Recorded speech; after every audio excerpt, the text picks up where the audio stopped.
दोस्तों स्वागत है आपका बिहार न्यूज़ में। दोस्तों मैं हूं फिर दोस्त गनी और आप देख रहे हैं केडीबी लाइव। दोस्तों आज हो चुका है महीने की पहली तारीख यानी कि 1 मई 2023। तो आज की पूरे बिहार की टॉप न्यूज़ लेकर आए हैं आपके लिए।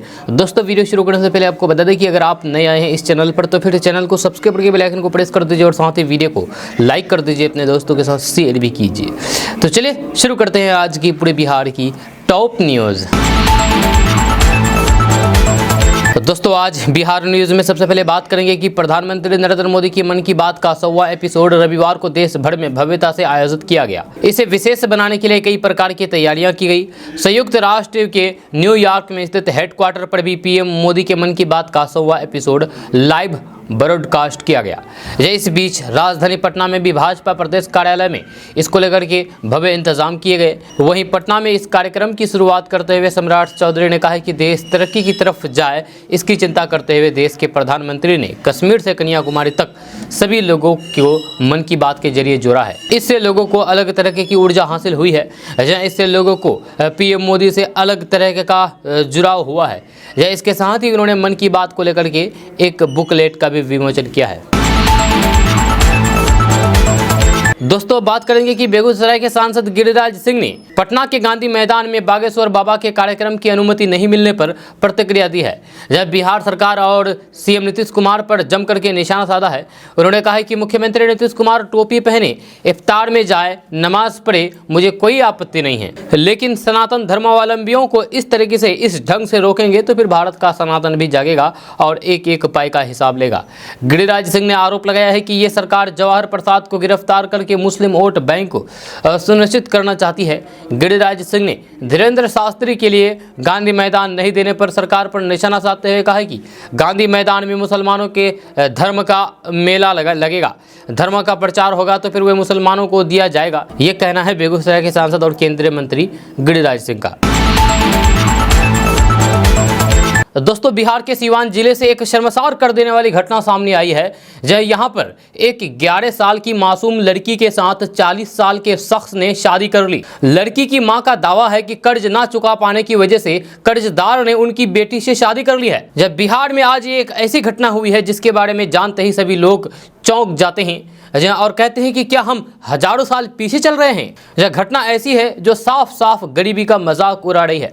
मामला बिहार के सीवान के मेरवा थाना क्षेत्र का है, जहां एक 40 साल के शख्स ने 11 साल की मासूम लड़की के साथ शादी कर ली, वो भी इसीलिए क्योंकि उसकी मां 2 लाख रुपए का कर्ज लौटा नहीं पाई थी। नाबालिग बच्ची का एक वीडियो सोशल मीडिया पर वायरल हो रहा है जिसमें उससे इस मामले में सवाल पूछे जा रहे हैं। साथ ही जिस शख्स ने उसके साथ शादी की है वह भी सवालों के जवाब दे रहे हैं।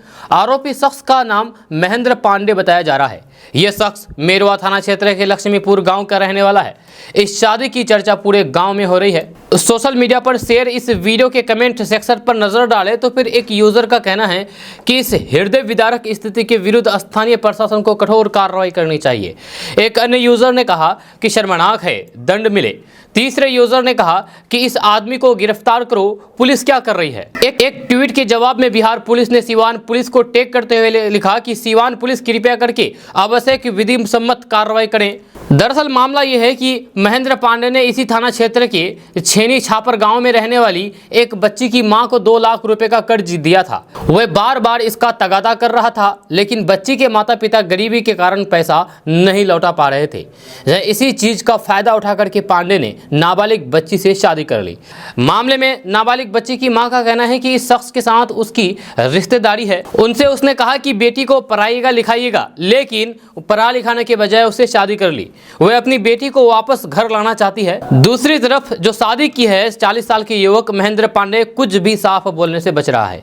कभी वह बोल रहा है कि उसने नाबालिग से शादी करके गलती कर दी, जो सजा मिलेगी उसे भुगतना होगा, उसे भुगतेंगे। तो कभी कहता है कि बेटी के नाम पर लाया हूं, जहां जाना चाहे जा सकती है और रह सकती है। फिर कभी लड़की से फोन करवा करके उसकी मां को धमकी दिलवाता है कि अगर मीडिया में जाओगे तो हम लोग तुमको फंसा देंगे। ऐसा भी कहा जा रहा है कि महेंद्र पांडे के पहले से 2 बच्चे हैं, उसकी शादी हो चुकी है। जहां उसकी पत्नी का कहना है कि पसंद से शादी की गई है। वही नाबालिग बच्ची का कहना है कि उसकी मां को महेंद्र पांडे ने कर्ज दिया था, जहां कितना था उसे नहीं पता। जहां उसकी मां उसे लाई और पांडे के पास छोड़ गई, जबकि बच्ची की मां बोल रही है कि वह पढ़ाने के लिए ले गया था लेकिन शादी कर ली। दोस्तों बात करते हैं कि बिहार के मुख्यमंत्री नीतीश कुमार अगले लोकसभा चुनाव में अपने गृह क्षेत्र नालंदा से चुनाव लड़ेंगे। जब नीतीश कुमार ने अपने चुनाव लड़ने की चर्चा पर बड़ी बात कही है। दरअसल 2 दिन पहले ही नालंदा से जेडीयू के सांसद कौशलेंद्र कुमार ने यह कहा था कि वे नीतीश कुमार के चुनाव लड़ने के लिए अपनी सीट छोड़ने को तैयार हैं। नीतीश कुमार ने इसी ऑफर पर अपनी प्रतिक्रिया दी है। आज जब पत्रकारों ने नीतीश कुमार से सवाल पूछा कि क्या वे नालंदा से चुनाव लड़ने जा रहे हैं, तो नीतीश कुमार ने जवाब दिया कि ये सब हमको क्या करना है, आप लोग काहे अभी चिंता में हैं। अपने चुनाव लड़ने की बात पर नीतीश कुमार इतनी ही प्रतिक्रिया देकर के निकल गए। उन्होंने अपने चुनाव लड़ने के बाद से इनकार नहीं किया है। ऐसे में समझा यही जा रहा है कि नीतीश कुमार अगले लोकसभा चुनाव लड़ने को तैयार हैं। अगर नीतीश कुमार लोकसभा का चुनाव लड़ेंगे तो फिर वे 20 साल बाद कोई प्रत्यक्ष चुनाव लड़ेंगे। 2004 में उन्होंने बाढ़ और नालंदा लोकसभा क्षेत्र से चुनाव लड़ा था। वे बाढ़ से चुनाव हार गए थे, लेकिन नालंदा से जीत करके सांसद बन गए थे। 2005 में बिहार का मुख्यमंत्री बनने के बाद उन्होंने विधानसभा चुनाव लड़ करके विधायक बनने के बजाय विधान परिषद में जाने का फैसला किया। तब से वे लगातार विधान परिषद के सदस्य ही बनते आए हैं। दोस्तों बात करते हैं कि बिहार में नौकरी की तलाश कर रहे युवाओं के लिए अच्छी खबर सामने आ रही है। ताज़ा रिपोर्ट्स के मुताबिक बिहार में सिपाही के 21,000 पदों पर बहाली होने वाली है। इसको लेकर के विभाग के स्तर पर तैयारियां की जा रही है। बहुत जल्द भर्ती की प्रक्रिया शुरू होगी। खबर के अनुसार बिहार में पहली बार 21,391 सिपाही की भर्ती को लेकर के रोस्टर मंजूर हुआ है। यह गृह विभाग से रोस्टर मंजूर होने के बाद बिहार पुलिस में बहाली प्रक्रिया शुरू करने के लिए बिहार राज्य सिपाही चयन परिषद को अधियाचना भेजी है। आपको बता दूं कि बिहार राज्य सिपाही चयन परिषद के द्वारा जल्द ही आधिकारिक वेबसाइट पोर्टल पर विज्ञापन जारी किया जाएगा। विज्ञापन जारी होने के बाद सिपाही के इन पदों पर भर्ती की प्रक्रिया शुरू कर दी जाएगी। इसके बाद आप आवेदन कर सकते हैं।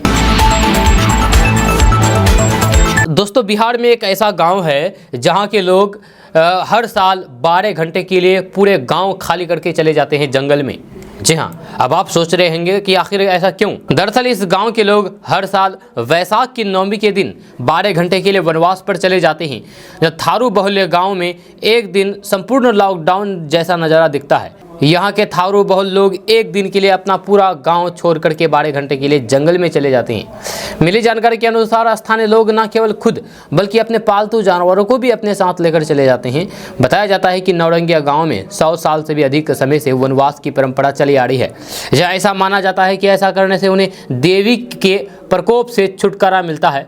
कहा जाता है कि गांव कई साल पहले प्राकृतिक आपदाओं और फिर महामारियों से पीड़ित था। यही नहीं, यहाँ हैजा और चेचक का भी प्रकोप था। गांव में कई बार आग भी लग जाया करती थी। मान्यता है कि एक बाबा परमहंस साधु ने देवी का सपना देखा, जिसमें उन्होंने पूरे गांव वालों को वनवास ले जाने के लिए कहा था। तब से यहाँ हर साल इस रिवाज का पालन किया जाता है। यह नवमी पर लोग अपने घरों को छोड़ देते हैं और पूरा दिन भजनी, कुट्ठी, वाल्मीकि टाइगर रिजर्व में बिताते हैं, जहां वे वहां देवी दुर्गा की पूजा करते हैं। रिपोर्ट्स की माने तो वन प्रशासन ने शुरू में जंगल में इतने लोगों को देख करके रोकने की कोशिश की थी, लेकिन बाद में उन्होंने अपने असफल प्रयासों के कारण हार मान ली। दोस्तों बात करते हैं कि बिहार के कटिहार में इन दिनों नेशनल हाईवे पर चलना गाड़ी मालिकों के लिए, गाड़ी चलाने वालों के लिए जी का जंजाल बन गया है।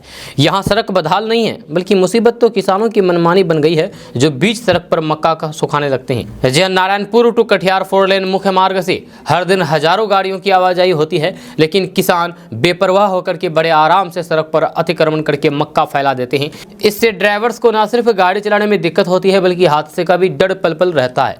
हालांकि वाहन मालिक की परेशानी सिर्फ यही नहीं है, अगर गलती से गाड़ी मक्के पर चढ़ गई तो फिर किसान उन्हें खरी खोटी भी सुनाते हैं।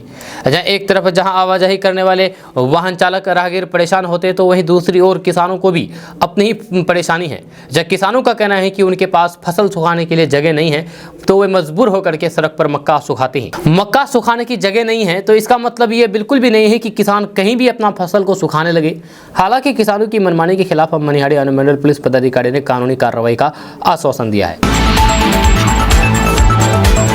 दोस्तों बात करते हैं कि अगले साल होने वाले लोकसभा चुनाव में प्रधानमंत्री नरेंद्र मोदी के नेतृत्व वाली बीजेपी से मुकाबला करने के लिए कांग्रेस विभिन्न विपक्षी दलों के साथ मंथन में जुटी हुई है। इस बीच खबर है कि आगामी संसदीय चुनाव में, यानी कि आगामी 2024 लोकसभा चुनाव में बीजेपी को टक्कर देने के लिए एक के खिलाफ एक फॉर्मूले पर जोर शोर से चर्चा चल रही है। अंग्रेजी अखबार हिंदुस्तान टाइम्स ने अपनी रिपोर्ट में बिहार की सत्ताधारी महागठबंधन से जुड़े अंदरूनी सूत्रों के हवाले से ये जानकारी देते हुए बताया है कि इस खास फॉर्मूले के तहत 500 से अधिक संसदीय सीटों पर एनडीए उम्मीदवार के खिलाफ विपक्षी दल एक संयुक्त उम्मीदवार खड़ा करेंगे।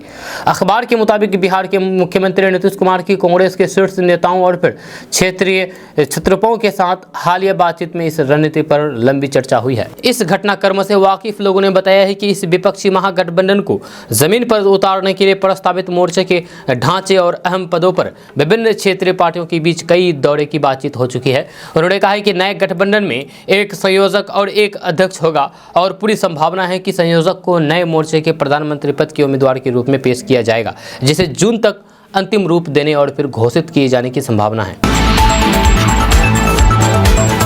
दोस्तों, बात करते हैं कि बिहार में कल का मौसम फिर से बदल गया, जहां बिहार के कई जिलों में सुबह बारिश हुई, जबकि पटना के कई इलाकों में बूंदाबूंदी हुई है। बिहार के 38 जिलों में तेज हवा के साथ बारिश होने के आसार हैं। दरअसल मौसम विभाग ने बिहार के सभी जिलों के लिए अलर्ट जारी किया है। मौसम विभाग ने कहा है कि बिहार में 30 अप्रैल से लेकर के 2 मई तक तेज हवा और फिर बारिश की प्रबल संभावना जताई गई है।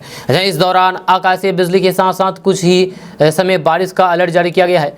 मौसम विभाग के मुताबिक एक साइक्लोन पूर्वी बांग्लादेश और आसपास के इलाकों में बना हुआ है, जहां इसका प्रभाव राज्य के ऊपर पड़ रहा है। इसकी वजह से तेज हवा और बारिश होने की संभावना है, जहां इससे दिन का तापमान 31 से 32 और फिर रात का तापमान 22 से 23 डिग्री सेल्सियस के बीच रहने की संभावना है। इससे लोगों को गर्मी से राहत मिलेगी। इसके साथ ही मौसम विभाग ने 2 मई तक बिहार के 38 जिलों में तेज हवा के साथ बारिश को लेकर के येलो अलर्ट जारी किया है। इसमें पटना, शेखपुरा, नालंदा, नवादा, रोहतास, वैशाली, समस्तीपुर, लखीसराय, जमुई, मुंगेर, पूर्वी और पश्चिमी चंपारण, बक्सर, भागलपुर समेत अन्य जिले शामिल है। इधर मौसम विभाग ने बताया है कि बिहार में अगले 3 दिनों तक अधिकतम तापमान में गिरावट दर्ज की जाएगी। इस दौरान अधिकतम तापमान 31 से 32 डिग्री सेल्सियस की रहने की संभावना है, जबकि न्यूनतम तापमान 20 से 23 डिग्री सेल्सियस के आसपास रहने के आसार है। दोस्तों, बात करते हैं कि बिहार में ठगों द्वारा अलग अलग तरीके से लोगों को ठगा जा रहा है। अब एक नई ठगी का मामला सामने आया है। बिहार में कोरोना वैक्सीन लेने वाली महिलाओं को राशि दिलाने के नाम पर पहले अंगूठा लगवाया, फिर बाद में उन महिलाओं के हाथों से ठगों द्वारा पैसे उड़ा लिए गए। जी हाँ, बिहार के लखीसराय के चानन थाना क्षेत्र के महादलित टोला बसु आचक गांव की दर्जनों महिलाओं से हजारों रुपए की ठगी का मामला सामने आया है।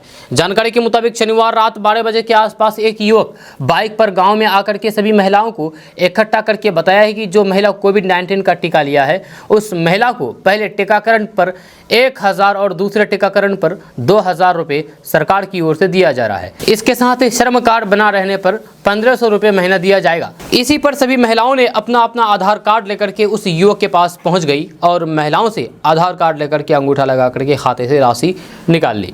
ठगी करने वाला युवक ने सभी से बारी बारी से अंगूठा लगवाया और खाते से पैसा निकालता चला गया। यह काम 25 से 30 मिनट के अंदर करके युवक वहां से भाग खड़ा हुआ। युवक के भागने के बाद जब लोगों को इसकी भनक लगी तो फिर पास में बैंक के मिनी ब्रांच पहुंचे, जहां जाकर के अपने खाता और फिर पैसे को जब चेक किया तो फिर खाते में राशि शून्य बताई गई। इतना सुनते ही सभी महिलाएं रोने लगी। दोस्तों, बात करते हैं कि राजधानी पटना से सटे इलाके वैशाली में पुलिस को बड़ी सफलता हाथ लगी है। यहां से नकली नोटों की खेप बरामद की गई है, जिसमें सभी नोट 500 रुपये की हैं। नकली नोटों का ये गोरख धंधा वैशाली के एक मकान में चल रहा था। सूचना पर पहुंची पुलिस ने इस मामले में 8 लोगों को गिरफ्तार किया है, जबकि 2 अन्य की तलाशी जारी है। जब पुलिस को छापेमारी के दौरान एक मशीन भी मिली है, जिसके जरिए नकली नोटों को बनाने का काम किया जा रहा था।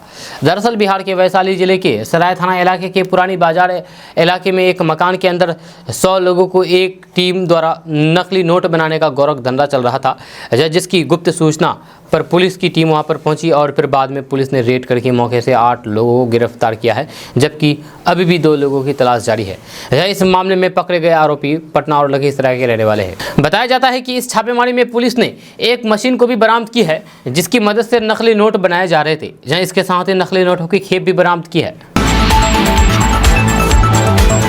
दोस्तों, सूडान में छिड़े गिरे युद्ध में फंसे भारतीय नागरिकों को ऑपरेशन कावेरी के तहत वहां से लगातार निकाला जा रहा है। इस बीच बिहार के लोगों के लिए सीएम नीतीश कुमार ने बड़ा निर्णय लिया है। नीतीश कुमार ने कहा है कि बिहार सरकार सूडान में फंसे बिहारियों को अपने खर्च पर वापस लाएगी, जिसके बाद से लोगों को काफ़ी राहत मिलेगी।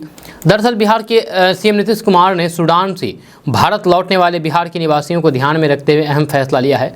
उन्होंने ये निर्णय लिया है कि सूडान से वापस आने वाले लोगों को सरकार अपने खर्च पर पटना लाएगी। हालांकि बिहार सरकार सिर्फ दिल्ली और मुंबई से पटना आने वाले यात्रियों को अपने पैसों पर पटना लाएगी।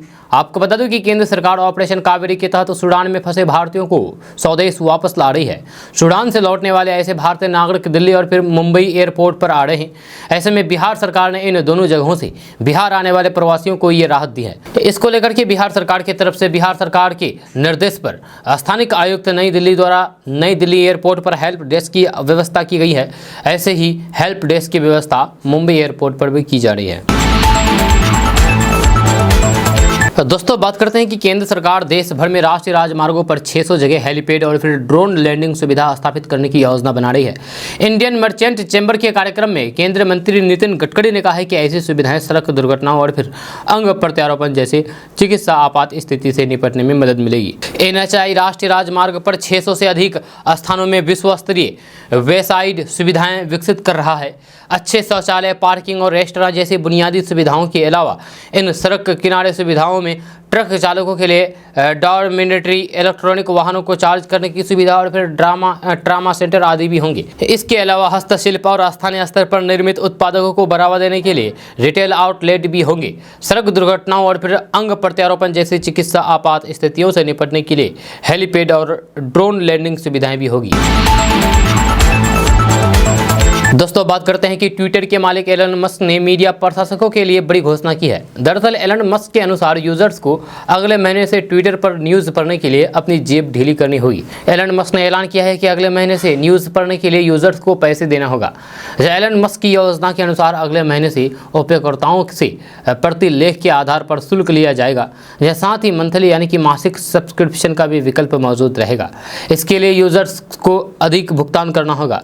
एलन मस्क ने इस बात की भी जानकारी ट्वीट करके दी है, जहां मस्क ने कहा है कि कई लोगों के लिए आय का एक महत्वपूर्ण सोर्स बनेगा और उन्हें आपके लिए अच्छा कंटेंट तैयार करने में ज़्यादा समय लगाने के लिए मजबूर करेगा। तो दोस्तों बात करते हैं कि केंद्र सरकार की तरफ से जनता को राहत देने के लिए कई प्रकार की योजनाएं चलाई जा रही है। इसी कड़ी में किसानों को आर्थिक रूप से मजबूत करने के लिए केंद्र की मोदी सरकार की तरफ से लगातार कदम उठाए जा रहे हैं। यह सरकार की सबसे महत्वाकांक्षी योजना पीएम किसान सम्मान निधि योजना है, जो देश के करोड़ों किसानों को फायदा पहुंचा रहा है। इसके अलावा कई राज्यों की तरफ से किसानों की बेहतरी के लिए अलग अलग योजनाएं चलाई जा रही है। यह किसानों को आर्थिक रूप से और मजबूत करने के लिए कृषि मंत्री नरेंद्र सिंह तोमर ने केंद्र शासित प्रदेशों से पीएम किसान सम्मान सहित सभी केंद्रीय कार्यक्रमों को पूरी तरीके से लागू करने के लिए कहा है। उन्होंने कहा है कि किसानों को सभी कल्याणकारी योजना का फायदा मिलना चाहिए। सरकारी बयान जारी करते हुए कहा गया है कि नरेंद्र सिंह तोमर की अध्यक्षता में एग्रीकल्चर सेक्टर के व्यापक विकास के मकसद से केंद्र शासित प्रदेशों की राष्ट्रीय राजधानी दिल्ली में एक मीटिंग हुई। नरेंद्र सिंह तोमर ने कहा कि पीएम मोदी देश के चौतरफा विकास के लिए विभिन्न योजनाओं और फिर कार्यक्रमों के माध्यम से पूरी प्रतिबद्धता से काम कर रहे हैं। दोस्तों बात करते हैं कि बिहार के डिप्टी सीएम सह स्वास्थ्य मंत्री तेजस्वी यादव शनिवार की आधी रात को मुजफ्फरपुर के एसकेएमसीएच पहुंचे। जहां सीतामढ़ी से पटना लौटने के दौरान वे अचानक एसकेएमसीएच अस्पताल पहुंचे। जहां इसके बाद अस्पताल परिसर में अफरा तफरी का माहौल कायम हो गया। जहां इस दौरान अस्पताल से कई डॉक्टर ड्यूटी से गायब मिले, जिसको लेकर के तेजस्वी यादव एक्शन में दिखे और सख्त लहजे में कहा है कि निरीक्षण के दौरान अधिकतर डॉक्टर ड्यूटी से गायब पाए गए हैं, अब उनके ऊपर कार्रवाई होगी। जी हाँ, आपको बता दें कि तेजस्वी यादव एक कार्यक्रम से वापस लौटने के दौरान अचानक मुजफ्फरपुर के एसकेएमसीएच अस्पताल पहुंच गए। जहां तेजस्वी यादव रात करीब 12 बजे एसकेएमसीएच अस्पताल पहुंचे और फिर आधे घंटे तक इमरजेंसी से लेकर के बच्चा बर्न वार्ड और फिर आईसीयू का निरीक्षण किया। इन्होंने ड्यूटी में तैनात स्वास्थ्य कर्मियों से पूछताछ करते हुए कई मरीजों के से अस्पताल से मिल रही सुविधाओं के साथ भोजन और फिर दवा के बारे में जानकारी ली। इस दौरान उन्हें समय से डॉक्टर के नहीं पहुंचने की कई शिकायत मिली है। निरीक्षण के दौरान भी इमरजेंसी सहित कई जगह डॉक्टर गायब मिले। इस पर उन्होंने अधीक्षक डॉक्टर दीपक सिंह को पूरी रिपोर्ट 24 घंटे के भीतर देने को आदेश दिया है। वहीं पर डिप्टी सीएम तेजस्वी यादव ने बताया है कि अस्पताल में काफी कमियां मिली है। साफ सफाई से लेकर के बेड तक की समस्या दिखी है।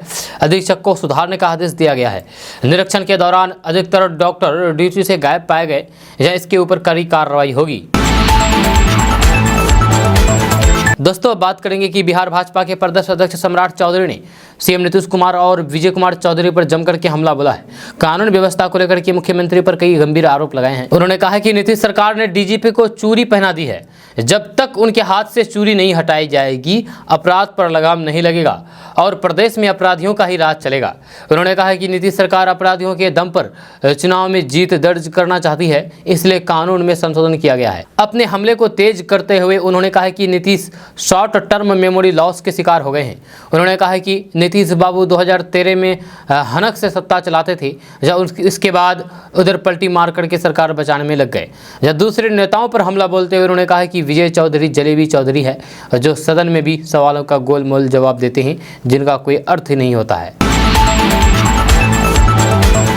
दोस्तों बात करते हैं कि आनंद मोहन को जेल से रिहा कर दिया गया है। ये तो आपको मालूम है, क्योंकि केडीबी लैब के माध्यम से बहुत ही खबर चलाया गया था। इसके बाद बिहार में राजनीति गर्मा गई है। मुख्यमंत्री नीतीश कुमार ने भी साफ तौर पर कह दिया है कि आनंद मोहन की रिहाई कानून के तहत की गई है। सीएम नीतीश कुमार का कहना है कि उनकी रिहाई सही तरीके से हुई है। हंगामा क्यों हो रहा है? इधर आनंद मोहन की रिहाई के बाद बिहार के 5 बाहुबली की भी चर्चा तेज हो गई है। ये बाहुबली 1990 से लेकर के 2005 तक काफ़ी पावरफुल हुआ करते थे। इनमें से एक नाम शहाबुद्दीन का है। कहा जाता है कि 90 के दशक बिहार में अपराध का बोलबाला था। आम लोग अपने घरों से निकलने से भी डरते थे। लूटपाट, मारपीट, झगड़ा, अपहरण, रंगदारी, हत्या जैसी घटनाएं आम हुआ करती थी। लालू प्रसाद यादव के करीबी कहे जाने वाले मोहम्मद शहाबुद्दीन को हिस्ट्री शीटर घोषित कर दिया गया था।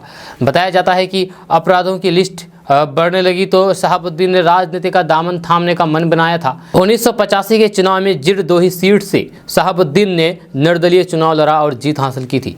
इसके बाद 1999 में बिहार के वामपंथी नेता छोटे शुक्ला के अपहरण और फिर हत्या के आरोप में इन पर लगा और शहाबुद्दीन को उम्र कैद की सजा हो गई। वहीं पर दूसरे बाहुबली नेता के बारे में अगर बात किया जाए तो जेडीयू के पूर्व एमपी आनंद मोहन पर डीएम की हत्या का आरोप है। डीएम जी कृष्णनैया की हत्या कराने का आनंद मोहन पर आरोप है।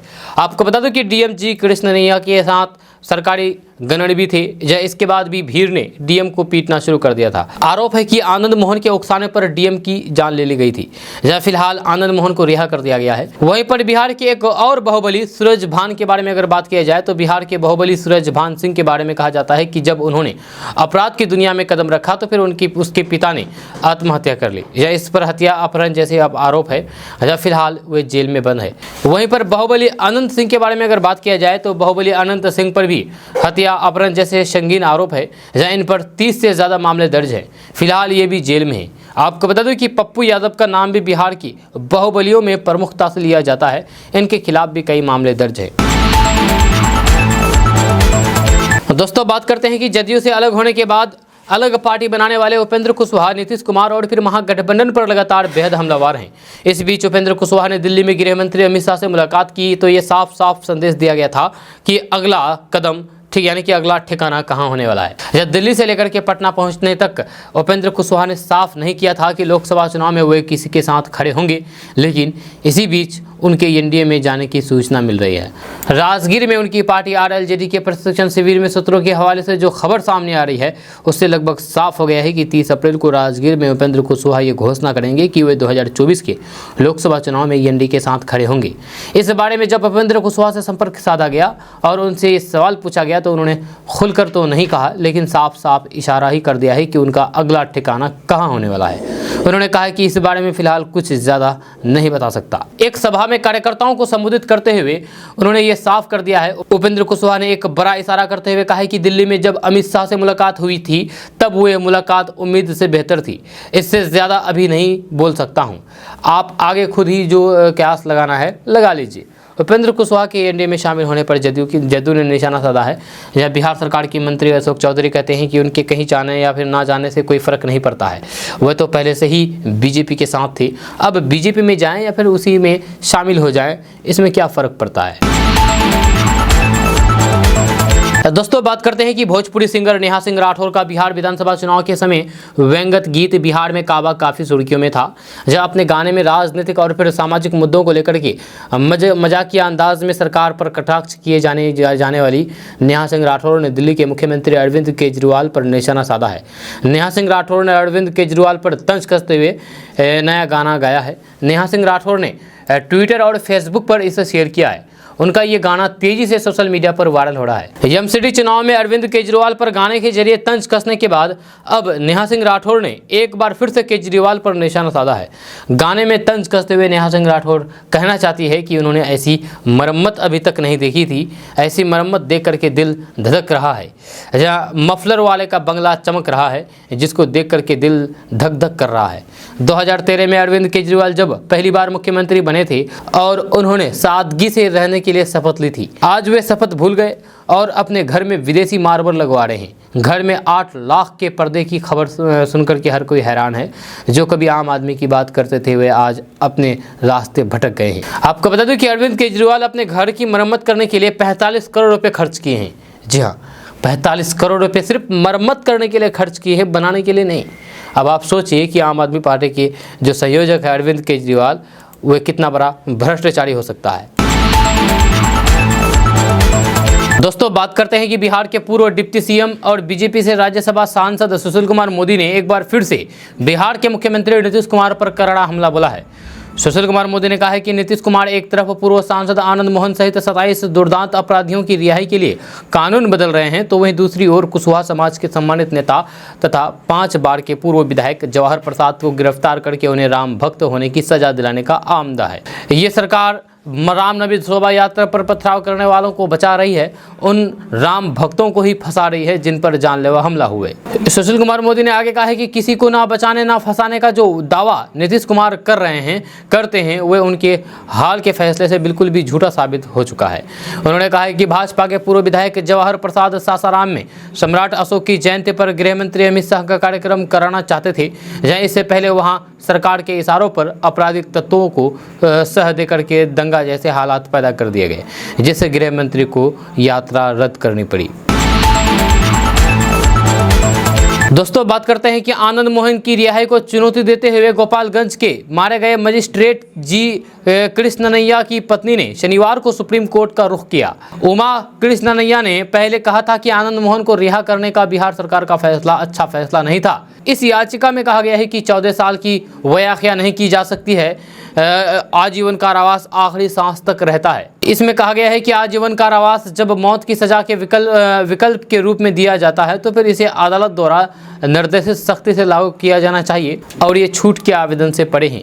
1985 बैच के IAS अधिकारी कृष्णनैया, जो वर्तमान तेलंगाना के महोबा नगर के रहने वाले थे, उनको लगभग 3 दशक पहले 5 दिसंबर 1994 को एक भीड़ ने पीट करके जान ले ली थी। 2007 में एक अदालत ने 7 लोगों को दोषी ठहराया था और बचे हुए 29 को बरी कर दिया गया था। आनंद मोहन को बाद में मृत्युदंड दिया गया था, लेकिन अगले साल पटना हाईकोर्ट ने इसे आजीवन कारावास में बदल दिया था। दोस्तों, बात करते हैं कि राज्य निर्वाचन आयोग ने बिहार के 31 नगर निकायों में चुनाव संपन्न कराने की तैयारी तेज कर दी है। 3 मई को मतदाता सूची के अंतिम प्रकाशन के साथ ही आयोग चुनाव की घोषणा कर सकता है। चुनाव आयोग ने इस संबंध में पत्र लिखकर के 31 जिलों के जिला निर्वाचन अधिकारी को सतर्क कर दिया है। आयोग की वर्तमान तैयारियों के अनुसार मई के आखिरी या फिर जून के पहले सप्ताह में चुनाव होने की संभावना है। अहम बात यह है कि पहली बार इन 31 नगर निकायों के मतदाता सीधे महापौर और फिर उप महापौर चुनेंगे। जब राज्य निर्वाचन आयोग द्वारा जिन 31 नगर निकायों में मतदान कराया जाना है, उनमें 24 नगर निकाय ऐसे हैं जिनके पदाधिकारियों का कार्यकाल काफ़ी पहले समाप्त हो चुका है। बचे हुए 7 नगर निकाय ऐसे हैं जिनके जनप्रतिनिधियों का कार्यकाल जून में समाप्त हो रहा है।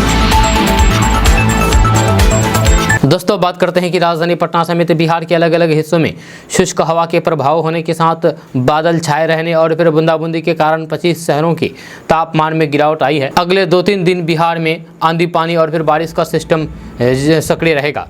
संभावना है कि इसके प्रभाव से तापमान में कुछ कमी आएगी और मौसम की तल्खी भी कम होगी। लोग बेचैनी वाली गर्मी से राहत महसूस करेंगे। मौसम विज्ञान केंद्र पटना के अनुसार बिहार में आज से 30 से 40 किलोमीटर प्रति घंटे हवा की रफ्तार बने होने के साथ ही मेघ गर्जन, बिजली चमकने के साथ कुछ स्थानों पर आंशिक बारिश होने की संभावना है। आज सीमांचल, मिथिलांचल, पटना समेत पूरे बिहार के अधिकतर जिलों में बादल छाए रहने की संभावना है। अगले 4 दिनों के दौरान अधिकतम तापमान में 2 से 4 डिग्री गिरावट की संभावना है। दोस्तों बात करते हैं कि बिहार के मुख्यमंत्री नीतीश कुमार सिविल सेवा दिवस के अवसर पर सिविल सेवकों को संबोधित किया, उनके काम की जमकर सराहना की। सीएम नीतीश कुमार ने इस अवसर पर कहा कि जब बिहार तरक्की करेगा तभी देश भी तरक्की करेगा। कार्यक्रम का आयोजन अधिवेशन भवन में किया गया था। इस अवसर पर डिप्टी सीएम तेजस्वी यादव भी मौजूद रहे। समाज के प्रति सिविल सेवकों द्वारा किए गए कार्यों की जमकर के सराहना की। कार्यक्रम में सीएम नीतीश कुमार बतौर मुख्य अतिथि पहुंचे थे, जबकि डिप्टी सीएम तेजस्वी यादव, विजय कुमार चौधरी विशिष्ट अतिथि कार्यक्रम पहुंचे थे। इस मौके पर सीएम नीतीश कुमार ने केंद्र सरकार पर भी हमला बोला है। उन्होंने कहा है कि बिहार से जो भी अधिकारी केंद्रीय प्रतिनियुक्ति पर जाता है, हम उससे बात नहीं करते हैं, उन अधिकारियों को डिस्टर्ब नहीं करते हैं, क्योंकि जो भी अधिकारी बिहार से केंद्रीय प्रतिनियुक्ति पर गए हैं, अगर हम उन लोगों से बात करने लगेंगे तो फिर केंद्र को पता चल जाएगा, फिर उन्हें केंद्र द्वारा परेशान किया जाने लगेगा। सीएम नीतीश कुमार ने इस मौके पर आईएएस ब्रजेश मल्होत्रा से सवाल भी पूछ डाले। सीएम नीतीश कुमार ने कहा है कि पहले आप खड़े हो जाइए, ये बताइए कि जमीन सर्वे सेटलमेंट का काम जल्द पूरा होगा ना? आप काम जल्दी कराइए, करवाइएगा नहीं, बोलिए। सीएम नीतीश कुमार के सवाल का जवाब देते हुए आईएएस अधिकारी द्वारा उन्हें जल्द ही काम पूरा करने का भरोसा दिया है। दोस्तों बात करते हैं कि बागवानी करने वाले किसानों के लिए खुशखबरी है। जब भारत बागवानी क्षेत्र में दुनिया का दूसरा सबसे बड़ा देश बनकर के उभरा है। कृषि और प्रसंस्कृत खाद्य उत्पाद निर्यात विकास प्राधिकार का कहना है कि धान, गेहूं जैसी पारंपरिक फसलों के मुकाबले बागवानी से अधिक फायदा है। खास बात यह है कि पारंपरिक कृषि की तुलना में बागवानी से अधिक खाद का उत्पादन हो रहा है। यही वजह है कि फल और फिर सब्जियों के प्रोडक्शन के मामले में भारत चीन के बाद विश्व में दूसरे स्थान पर आ गया है। एक न्यूज़ के मुताबिक भारत में बागवानी के लिए मिट्टी और फिर जलवायु अनुकूल है। साथ ही खेती पर होने वाली लागत भी अन्य देशों के मुकाबले काफ़ी कम है। यही वजह है कि इंडिया फल और सब्जियों का बम्पर उत्पादन कर रहा है। इसके बावजूद भी सकल घरेलू उत्पादन में इसका योगदान लगभग 30% है। ऐसे में ये भारत में कृषि विकास के महत्वपूर्ण स्तंभ बन गया है। आपको बता दें कि कई राज्यों में कृषि का आधार बागवानी है, जब बिहार में हजारों किसानों की आजीविका बागवानी के ऊपर ही निर्भर है। पूरे भारत में लीची का उत्पादन सबसे अधिक बिहार में ही होती है। दोस्तों बात करते हैं कि बिहार के सासाराम में रामनवमी पर हुई घटना मामले में बीजेपी नेता जवाहर प्रसाद की गिरफ्तारी को लेकर के सियासी घमासान मच गया है। बीजेपी ने नीतीश सरकार पर पूर्व विधायक जवाहर प्रसाद को जानबूझकर के फंसाने का आरोप लगाया है। बीजेपी नेता एवं पूर्व डिप्टी सीएम तारकिशोर प्रसाद ने कहा है कि जिन लोगों ने रामनवमी पर अराजकता पैदा की, उनके कारण सासाराम की शांति व्यवस्था भंग हुई है और उनको सरकार बचा रही है। उन्होंने बीजेपी नेता जवाहर प्रसाद को तुरंत बिना शर्त रिहा करने की मांग की है। पूर्व डिप्टी सीएम तारकिशोर प्रसाद ने सासाराम में बीजेपी के पूर्व विधायक जवाहर प्रसाद और फिर अन्य नेताओं की गिरफ्तारी पर कड़ी प्रतिक्रिया जाहिर की है। उन्होंने कहा है कि सरकार ने जानबूझकर के बदले की भावना से पूर्व विधायक एवं अन्य नेताओं को फंसाने की कार्रवाई की है। उन्होंने नीतीश सरकार को चेतावनी दी है कि इन घटनाओं में एक विशेष वर्ग का तुष्टीकरण करके जानबूझकर के निर्दोष लोगों को अभियुक्त बनाया जा रहा है। उन्होंने तमाम निर्दोष लोगों पर से झूठा केस वापस लेने एवं भाजपा नेता जवाहर प्रसाद सहित अन्य लोगों को अविलंब बिना शर्त रिहा करने की मांग की है।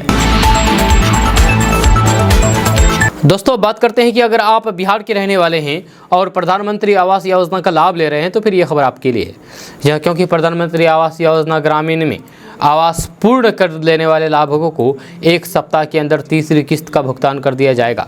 शनिवार को समाहरणालय में ग्रामीण विकास से संबंधित योजनाओं की समीक्षा के दौरान ग्रामीण विकास विभाग के मंत्री श्रवण कुमार ने भुगतान का निर्देश दिया है।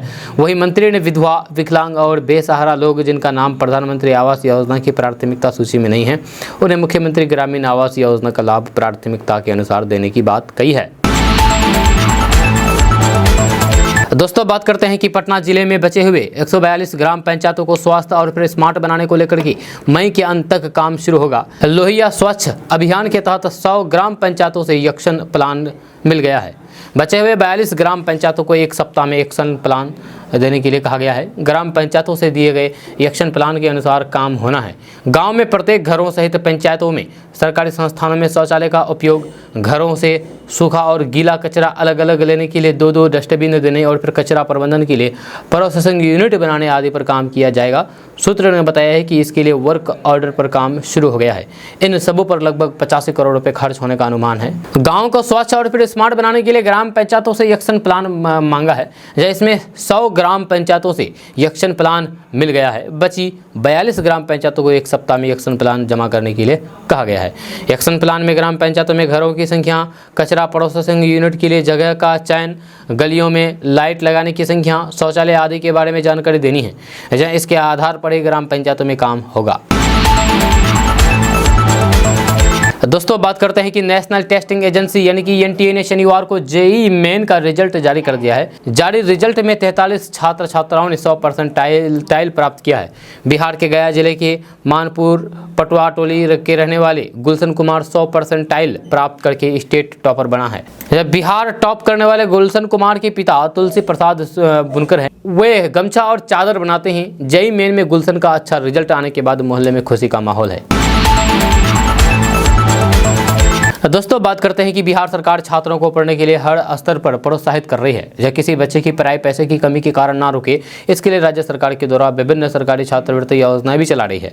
जब बिहार में पिछड़ा एवं अति पिछड़ा वर्ग के ऐसे परिवार जिनकी आय केवल 3 लाख या फिर उससे कम है, ऐसे परिवार के मेधावी बच्चों को मेडिकल इंजीनियरिंग, मैनेजमेंट और फिर कानून आदि पढ़ाई करने के लिए सरकार के द्वारा 1 लाख से लेकर के 4 लाख तक की वार्षिक छात्रवृत्ति दी जा रही है। बिहार सरकार के द्वारा पोस्ट मैट्रिक इस नई छात्रवृत्ति योजना का लाभ बच्चों को इसी सत्र से मिलेगा। इस योजना के तहत मान्यता प्राप्त गैर सरकारी शिक्षण संस्थानों में पढ़ने वाले छात्रों की अपेक्षा सरकारी शिक्षण संस्थानों में पढ़ने वाले छात्रों को योजना का लाभ देने में प्राथमिकता दी जाएगी।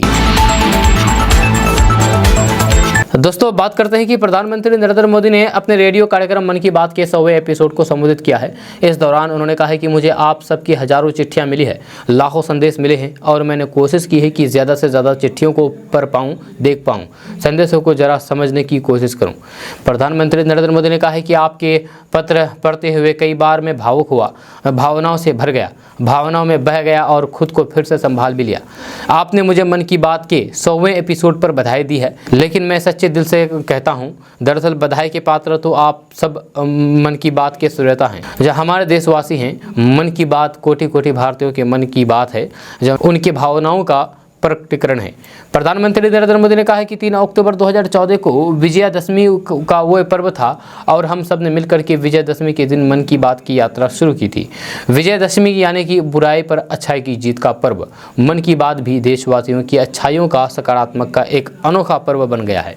जहाँ एक ऐसा पर्व जो हर महीने आता है, जिसका इंतजार हम सभी को होता है। प्रधानमंत्री नरेंद्र मोदी ने कहा है कि मन की बात जिस विषय से जुड़ा हुआ है वह जन आंदोलन बन गया है और उसे जन आंदोलन आप लोगों ने बनाया है। जब मैंने तत्कालीन अमेरिकी राष्ट्रपति बराक ओबामा के साथ साझा मन की बात की थी तो उसकी चर्चा पूरे विश्व में हुई थी। मन की बात मेरे लिए दूसरे गुणों की पूजा करने की जैसे ही है। प्रधानमंत्री नरेंद्र मोदी ने कहा है कि कई बार यकीन नहीं होता है कि मन की बात को इतने महीने और फिर इतने साल गुजर गए। हर एपिसोड अपने आप में खास रहा। हर बार नए उदाहरणों की नवीनता, हर बार देशवासियों की नई सफलता का विस्तार रहा। पीएम मोदी ने कहा है कि बेटी बचाओ बेटी पढ़ाओ अभियान की शुरुआत मैंने हरियाणा से ही की थी। सेल्फी विद डॉक्टर अभियान ने मुझे बहुत प्रभावित किया और मैंने अपने एपिसोड में इसका जिक्र किया। जल्द ही ये सेल्फी विद डॉक्टर अभियान वैश्विक हो गया। इस अभियान का मकसद लोगों को जीवन में बेटी के महत्व को समझना था। उन्होंने कहा कि बेटी बचाओ बेटी पढ़ाओ अभियान से हरियाणा में लिंगानुपात में सुधार हुआ है। दोस्तों आज का न्यूज़ बस यहाँ तक। कैसा लगा नीचे कमेंट बॉक्स में कमेंट करके ज़रूर बताइएगा। अगर आप नए आए हैं इस चैनल पर तो फिर चैनल को सब्सक्राइब करके बेल आइकन को प्रेस कर दीजिए और साथ ही वीडियो को लाइक कर दीजिए, अपने दोस्तों के साथ शेयर भी कीजिए। तो चलिए मिलते हैं फिर नेक्स्ट वीडियो के साथ। तब तक के लिए जय हिंद, जय बिहार।